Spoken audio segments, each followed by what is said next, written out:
Bonjour à toutes et à tous, bienvenue au journal. 6 partenariats pour augmenter l'offre énergétique du Burkina. Ils ont été signés ce matin par le ministre de l'Énergie et des producteurs indépendants dans le cadre de la CERA. Ils promettent de mettre à la disposition des consommateurs burkinabés 155 MW solaires dans de brefs délais. La communauté internationale se mobilise pour éviter une confrontation militaire en Libye avec la progression des troupes du maréchal Haftar sur Tripoli, où elle ne serait plus qu'à quelques kilomètres. La solution militaire à la crise libyenne est vivement condamnée. La Semaine des énergies renouvelables d'Afrique CERA déroule depuis hier son programme et permet de nouer des partenariats. Ainsi, ce matin, le ministre de l'Énergie a signé 6 contrats avec 5 producteurs indépendants d'énergie. Ces derniers s'engagent à produire dans un bref délai 155 MW solaires pour accroître l'offre énergétique burkinabé. Yacouba Gamene, Maïmouna Traoré, reportage. 6 contrats en mode PPP, partenariat public-privé, entre le ministère de l'Énergie et 5 producteurs indépendants d'énergie. Ce sont au total 6 centrales solaires qui seront construites par ces partenaires pour accompagner le gouvernement dans sa volonté d'accroître l'offre énergétique en termes d'accessibilité, de qualité et de coût. À terme, il est attendu 155 MW. L'État seul ne pourra pas donc être en mesure de donner suffisamment d'énergie pour la population. Et donc ce qui est en train de se matérialiser ce matin est historique parce que même dans la sous-région, c'est la première fois que nous avons un investissement de cette taille dans le solaire. Ça vous dit que le Burkina Faso s'est résolument engagé en tout cas pour prendre le leadership en matière d'énergie solaire dans la sous-région. C'est des prix qui sont en dessous de 50 francs le kilowattheure. Nous espérons que c'est le début d'une longue chevauchée fantastique dans le domaine de l'énergie solaire pour donner de l'énergie à tout le monde et de l'énergie moins chère. Le ministère de l'Énergie peut également compter sur l'Institut mondial pour la croissance verte. Par la signature de ce mémorandum, l'Institut s'engage à accompagner le gouvernement dans la formulation de projets et programmes et dans la mobilisation de ressources financières pour la réussite de la transition énergétique. 10 milliards de francs CFA pour lutter contre la pauvreté multidimensionnelle. L'enveloppe est mise à la disposition de l'UNICEF par le gouvernement suédois. La convention a été signée ce matin pour mettre en œuvre un programme de protection sociale sensible à l'enfant dans 15 communes du Burkina. Ces communes sont situées dans la boucle du Moun, le centre-nord et l'est. Reportage Idrissa Warga, Nathalie Savadogo. Le gouvernement suédois et l'UNICEF mutualisent leurs efforts pour lutter contre la pauvreté multidimensionnelle non monétaire au Burkina Faso. Et à travers cette signature de convention, la Suède met à la disposition de l'UNICEF environ 10 milliards de francs CFA pour la mise en œuvre d'un programme de protection sociale des enfants vulnérables dans 15 communes rurales du pays. On considère que pour un enfant, c'est pas tellement la pauvreté monétaire, c'est-à-dire avoir de l'argent en main qui est important, c'est avoir accès à tous les services qui répondent aux droits des enfants. Donc accès à l'éducation, accès à la santé, accès à la nutrition, etc. etc.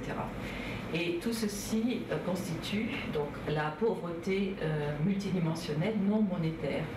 Et celle-ci est très élevée au Burkina Faso, et particulièrement dans certaines régions du Burkina Faso. La région la plus touchée, c'est la boucle du Moun, mais il y a aussi l'Est, le Nord et le Centre-Nord. Au total, ce sont 3 700 ménages, dont plus de 11 000 enfants, 50% de filles et 50% de garçons qui bénéficient de ce programme. La protection de l'enfant, les droits de l'enfant, c'est une priorité pour nous. On pense que la protection sociale vraiment est la base pour assurer la cohésion sociale et la résilience dans la population. Le programme a été réalisé avec l'appui technique des 2 partenaires et du secrétariat permanent du Conseil national pour la protection sociale, SPCNPS. Un programme qui vient renforcer le dispositif national de protection sociale. L'objectif à terme étant d'aboutir d'ici à 2022 à la mise en place d'un socle de protection sociale au Burkina Faso. Nouvelle concertation des autorités transfrontalières pour lutter contre des fléaux que sont la migration irrégulière, les trafics en tout genre ou le grand banditisme et le terrorisme. À Tinkodogo se sont retrouvés des délégations burkinabèes du centre-est, de togolaises de la région des Savanes et ghanéennes de Apa East. Une rencontre qui a permis de renforcer les liens de collaboration entre les trois pays. Presley Kiemtore Mamadi Ouedraogo, reportage. Les acteurs au développement du Ghana, du Togo et du Burkina Faso conjuguent leurs efforts dans la promotion de la coopération transfrontalière et la lutte contre l'insécurité en Afrique de l'Ouest. Réunis à Tinkodogo dans la région du centre-est, ils échangent sur des thématiques comme la libre circulation des personnes et des biens, l'exploitation des ressources naturelles partagées, ainsi que la prévention des conflits frontaliers. Nous avons jugé utile, surtout dans le contexte actuel marqué par l'insécurité grandissante, de mener la réflexion entre les acteurs frontaliers de ces trois pays-là pour identifier les préoccupations des populations et rechercher les pistes de solutions qui vont permettre aux populations de vivre en bonne symbiose et de contribuer ainsi au développement harmonieux de nos trois pays. Cette rencontre regroupe les autorités des régions des Savanes au Togo, du Upper East au Ghana et du Centre-Est au Burkina Faso. Dans ce contexte marqué par l'insécurité, la coopération entre les trois régions et ces rencontres périodiques peuvent constituer une réponse à cette préoccupation. Donc certainement nous allons aborder ces questions. La région des Savanes est une des régions du Togo qui accueille les transhumants. Mais il arrive souvent qu'il y ait des malentendus entre les populations qui arrivent et les populations locales. Les participants vont pendant 2 jours travailler en plénière afin de dégager des pistes de solutions pour une cohabitation pacifique et l'intégration des différentes communautés dans ces trois pays frontaliers. La terre battue en attendant le bitume. Le maire de Ouagadougou a procédé ce matin au lancement des travaux de réhabilitation des routes en terre dans l'arrondissement 2 de la capitale. Cette phase va concerner près de 2 km de voies qui seront réalisées en 1 mois. Roger Cam, Maxime Zongo, précision. Les acrobaties et autres détours dus au mauvais état de certaines routes de l'arrondissement numéro 2 de Ouagadougou seront bientôt un mauvais souvenir. Avec le lancement de ces travaux, les rues 1034, 355 et 1225, avec une longueur d'1,8 km, connaîtront un nouveau visage. De façon précise, il s'agit de cette voie-là qui quitte le goudron à partir de Golfe et garage du Golfe et qui va jusqu'à l'école Nemné 1 et 2. Ensuite, il y a la voie qui passe du côté nord du DCA, marché du DCA qu'on appelle. Voilà, ça quitte le goudron au niveau de Naba-Zombré et ça va rejoindre la circulaire. Les travaux vont consister à un décapage de la mauvaise terre, puis un rechargement en terre latéritique d'une épaisseur de 15 cm. Au regard de la dégradation de ces voies, au niveau de la commune de Ouagadougou, nous sommes constatés avec les maires d'arrondissement pour choisir un certain nombre de voies dans la ville, dans tous les arrondissements, pour les reprofiler et les recharger en terre et faire en sorte que ces routes-là soient côtoyées par des caniveaux qui vont drainer l'eau de pluie pendant la saison hivernale. Et nous allons continuer au cours de ce mois-là, d'avril, et à lancer des chantiers dans presque tous les arrondissements de la ville de Ouaga. Cette phase 2, qui va durer 1 mois, fait suite à une première étape qui a concerné plus de 18 km. Des travaux de confort, selon le maire de la commune de Ouagadougou, qui entrent dans le cadre d'un vaste chantier de plus de 254 km à travers la ville. Du bitumage de plusieurs voies, mais également le renforcement de certaines routes en terre. Un projet de nouvelle moustiquaire a été lancé mercredi dernier à Banfoura par le ministère de la Santé, prévu pour une durée de 4 ans. Ce nouveau projet permettra de distribuer des moustiquaires dans des zones de forte résistance comme la boucle du Moule, les cascades, les hauts bassins et le sud-ouest. 2 millions de moustiquaires imprégnés, nouvelle génération, seront ainsi disponibles pour un coût de 800 millions de francs CFA. Manekayen Amadou Lougué, reportage. Les anciennes moustiquaires imprégnées ont montré leurs limites, d'où l'élaboration d'une nouvelle génération de moustiquaires imprégnés capables de prévenir plus efficacement les populations contre le paludisme. Les moustiquaires de nouvelle génération ont été mis en place pour justement juguler le phénomène de résistance des vecteurs aux insecticides, parce que c'est des moustiquaires qui combinent plusieurs insecticides ou des substances qui permettent donc de lutter efficacement contre les moustiques résistants. Et comme vous le savez, des études ont démontré dans la zone du sud-ouest de certaines localités de Burkina Faso que les moustiques deviennent de plus en plus résistants, d'où les limites de l'utilisation des moustiquaires classiques dans certaines localités. Cette cérémonie marque le lancement du projet Nouvelle Moustiquaire, un projet de 4 ans piloté par le ministère de la Santé. Le gouvernement, depuis 2010, procède à la distribution de moustiquaires dites Milda pour prévenir le paludisme. Mais il se trouve que dans la zone du Grand Ouest, notamment la région des Cascades, des Hauts-Bassins, à beaucoup du monde, et puis du Sud-Ouest, il y a une certaine résistance de nos moustiques plutôt, à ces moustiquaires-là. Donc je suis contente que le gouvernement songe à nous en lançant les nouvelles Milda, de nouvelle génération. L'ambition du gouvernement dans ce nouveau combat contre le paludisme, c'est d'éradiquer la maladie au Burkina Faso d'ici 2030. Le projet a prévu distribuer 2 millions de moustiquaires de nouvelle génération dans les zones de forte résistance aux moustiques. Coût du projet, environ 800 millions de francs CFA, un projet financé en partie par la Banque mondiale. Le Festival international du rire et de l'humour FIRO s'ouvre ce soir au Sénaza à Ouagadougou. De nombreux humoristes burkinabés, ivoiriens et tchadiens seront de la partie. Les Ivoiriens présents à Ouagadougou sont Papito et les zinzins de Le Tchad est représenté par Kat Sim. Ces champions du fou rire étaient ce matin dans nos locaux pour une ambiance d'avant FIRO. Ils s'expriment au micro de Draman Dadian. Moi, je m'appelle Papito. Je suis à Ouaga pour FIRO. Je suis venu à ça là.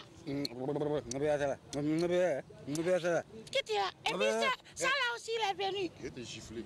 Il est malade. Toi-même. Et puis, lui là. Ça va? Ça va. Et puis, Zambiga. Voilà. Zambiga. Voilà. C'est à partir de ce soir. Ou puis à partir de ce soir de demain. À partir de ce soir de encore après-demain. C'est-à-dire que les 5 aujourd'hui, les 6 et les 7. Nous sommes là. Et puis le dimanche, c'est pour nous les enfants. Voilà, le dimanche, c'est pour eux les enfants. Tous mes petits camarades. Beaucoup il parle bon français maintenant. Hein? Depuis que j'ai commencé à me faire les promenages, ça passe. Et puis ça, ce n'est rien encore. Il y en a encore derrière. C'est ce soir, je vais faire découvrir. Ouagadougou, les filles, voilà. Je viens du Tchad, mais nous aussi, on parle le mollet. Parce que avant l'histoire, c'est que le Tchad, enfin, c'est le vent atlantique qui est venu les séparer.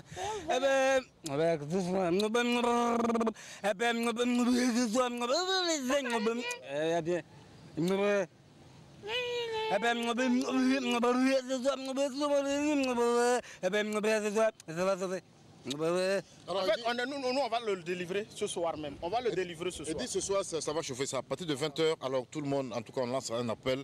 Tous ceux qui sont arrêtés, tous ces connards, tous ces enfoirés, ce sont des fous de rire. Alors non, je vous respecte, c'est ce que vous méritez. Alors donc, ceux qui veulent effectivement rire, le message, il est clair. Notre mission et la mission de FIRO, c'est de faire passer ce message fabuleux au monde entier. L'Afrique, c'est pas que les fièvres Ebola. L'Afrique, c'est pas que les guerres. L'Afrique aussi, c'est rire. Surtout le Burkina, on va rire. On va terroriser les terroristes dans le rire. Moi, je dis merci à la RTB, merci à la population, à tout à l'heure. Moi aussi, je dis merci à la FIRO qui nous a invités. À la FIRO qui nous a... Je dis merci au Burkina qui nous a invités. C'est mieux. Voilà. Au revoir. Shukran. Au revoir.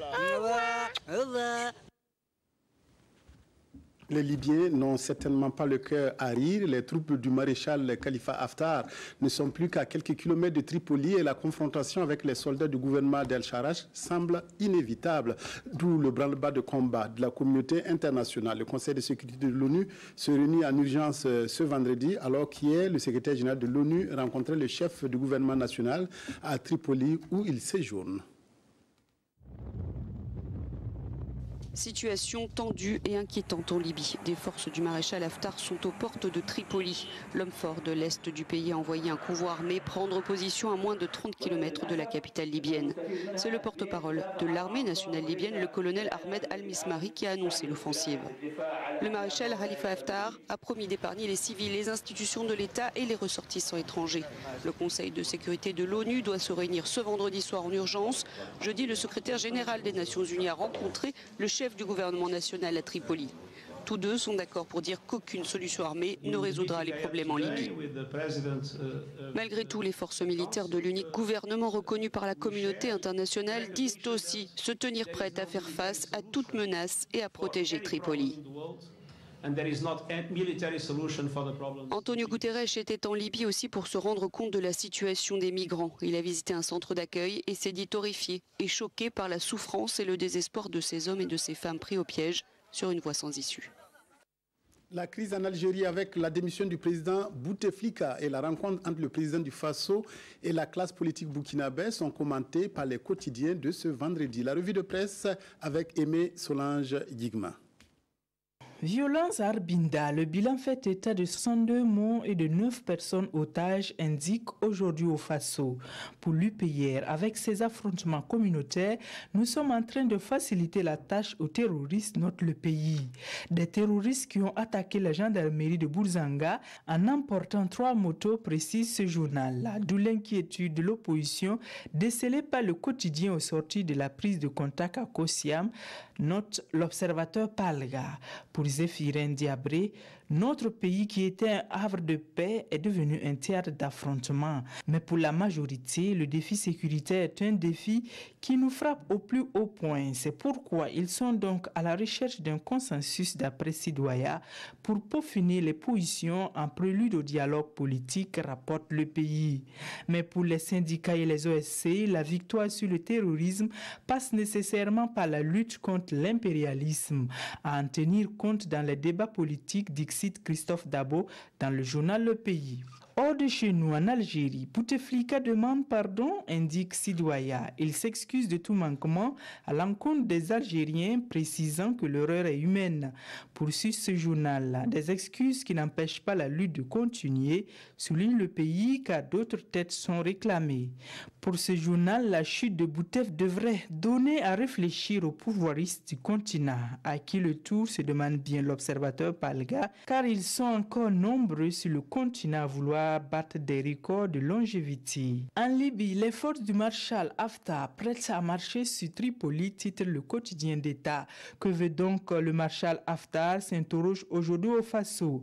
Pour ce journal, il n'est pas indiqué de laisser s'ouvrir une autre plaie propice à une résurrection du groupe terroriste qui cherche désespérément des trous d'air. C'est tout pour cette édition de 13h. Merci de votre aimable attention à la RTV. Excellent après-midi à toutes et à tous.